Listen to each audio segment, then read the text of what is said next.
Hello humans, Master Dinnerflex here, bringing you the low quality content you deserve, and today I'll be going over a quick combo of the second coming of Dracopals. Now, Dracoslayers is probably, I believe it was the first Pendulum archetype we got that had an active game plan before and after the Pendulum summon. And by that I mean, don't be intimidated by the idea of a Pendulum summon.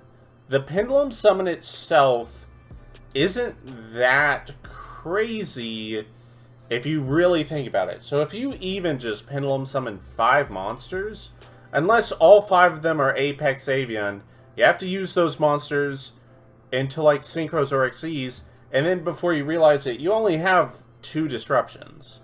So, like, the Pendulum summon itself isn't important. That's why, like, the best Pendulum monsters have effects outside of the Pendulum summon. And this was, honestly, the first archetype that, like, really succeeded at doing it. Even though it was really just a funnel of a bunch of different normal monsters. And now, they gave them effects. And I want to get into it. But I will say, before we start this combo, there have been 2 things I have admitted from this combo that you could realistically put in it, but I decided against it.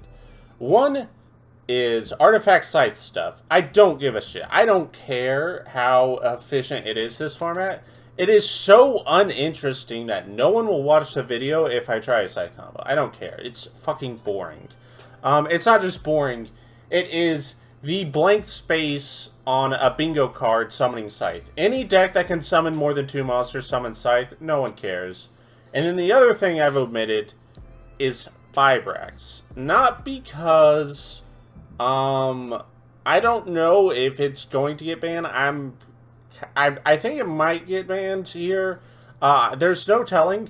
But because we can't tell, and this is a deck from the future, I decided to cut it just in case we don't have it. Because I feel like it would be genuinely unfair to test this deck for the future for a card that doesn't have a guaranteed future, which is why I've omitted Vibrax and I have omitted Scythe because no one gives a shit. So let's get into it. So for this combo, we need Ignis Phoenix, Majesty Pegasus, and Skullcrabat Joker.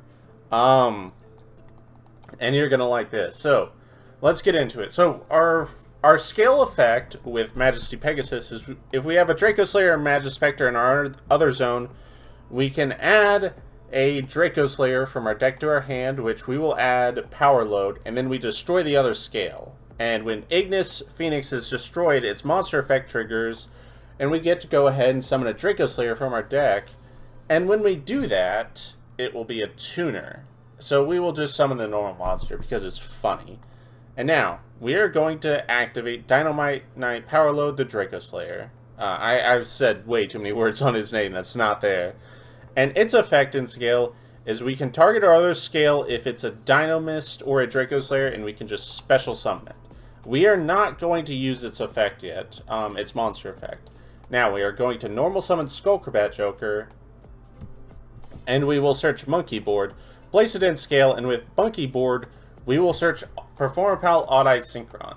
Now we will synchro summon the, quote, tuner, and then we can use the other Dracoslayer. It doesn't matter. It could be either of them. And we will summon our first Ignister. And with this Ignister, we will special summon Majesty Pegasus from our deck. Because of all these new cards, the best effect on Prominence is now that it just summons from deck. So that's pretty fun.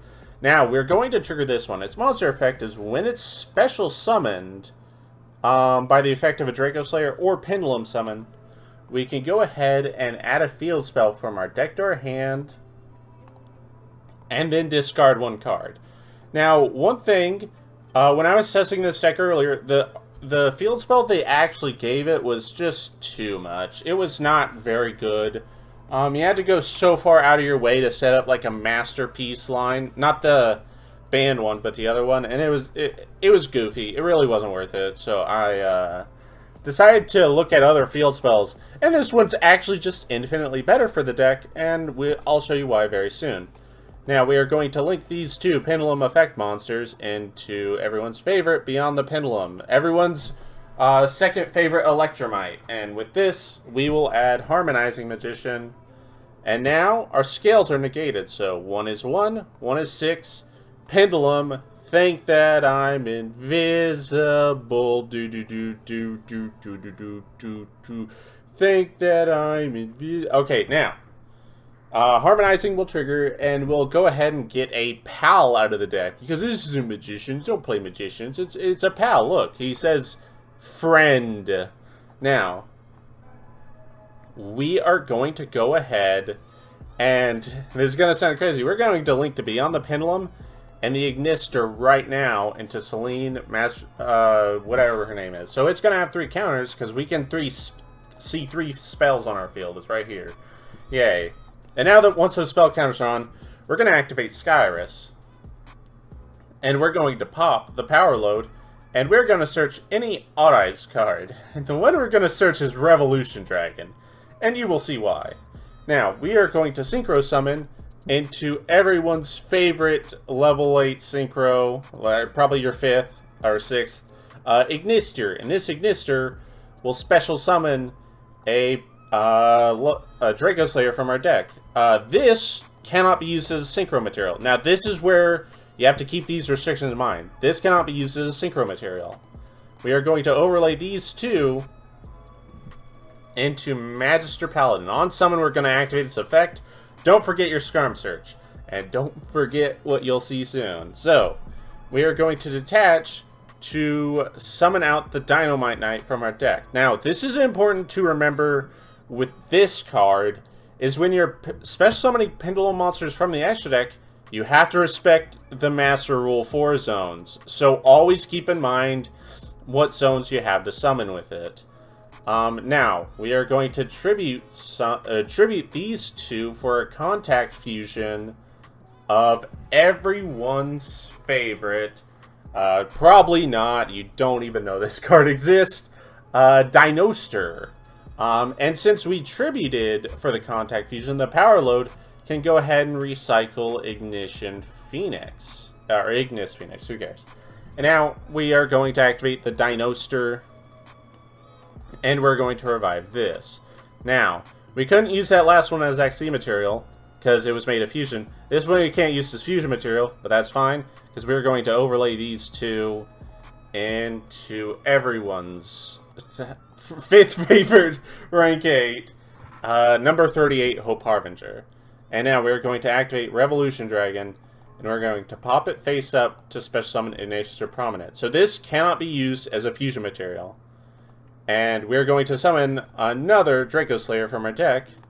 This one cannot be used as Synchro material. So these can only make a rank 4, and they can only make a Dracoslayer because I summoned Luster Pendulum for no reason. So, we're going to search with Scarm a second time. Now we're going to detach one to summon a Dracoslayer out of our extra deck. Sure, Dinoster. And man, if only there was something we could do with these 2 rank 4s that are not number monsters. Let's go ahead and do that. We're going to make F-Zero and F-Zero's cooler brother, F-Zero Draco Future. And now, we can remove our 3 counters from this to revive the Performer Pal Odd Eye Synchron. We will link these 2 into Apollosa. So we have a 2 material Apollosa, my bad. And now, we will activate Performer Pal Odd Eye Synchron, summon the Monkey Board out of our extra deck, and then Synchro Summon using both of these. And we will Special Summon Performer Pal, or... Jesus, no, Overload Savage Dragon, he is not friendly. And we will equip the Celine, so it will have 3 counters. And now, we used 2 Magister Paladin, so in our end phase, we will search 2 scales. What are the funny ones? Let's get this one, and let's get another... Let's actually get a Revolution Dragon, because it is just Monster Reborn for all these Ignister guys. So that's fun. Now, this is a pretty decent end board. We have follow-up scales, a follow-up Monster Reborn for these Synchros, and we have 5 negates. 3 Monster negates, 1 Spell negate, 1 Omni negate. But one final thing I forgot to mention, which you will not see in any other Pendulum deck, we still have 2 random cards in our hand. So we actually have 5 cards in our hand. That's where this gets a little interesting. Because, like I said at the beginning of this video, one of the problems pendulums have, and like not really many archetypes want to like go about solving, is that you need to do something before and after your pendulum summon. If your pendulum summon is the end-all be-all of your pendulum deck, it's far behind. Like, it's just going to be a really, really bad combo deck. But the fact that this board was made with 3 cards, it's not only did it make 5 negates and like an insane follow-up, but it just has 2 random extra things to play with. And because your board's full, they don't even have to be extenders. They could be hand traps, generic cards. They can be whatever you want it to be. And that is pretty intense for a pendulum deck. Also, Ignister, not only is great going first, but its going second effect is also ridiculous because it's a soft once per turn, non-targeting, non-destructive spin, and you get to blow up scales, and your scales, guess what, they all will have effects. So, honestly, very insane. But yep, that's about it. Thank you all for watching. Hopefully you enjoyed this video. I might do a deck profile with this soon. I might do other quick combos with it, because the Dracoslayers are very, very interesting. And what's really funny, hold on, before I end this video, the best scale now is Majesty Paladin. She is by far the best scale, but she is the worst True Draco. And the best True Draco, Dynamite, is the worst scale effect. And now that that joke's over, thank you all for watching, and remember, Master Dinnerflex will take your soul.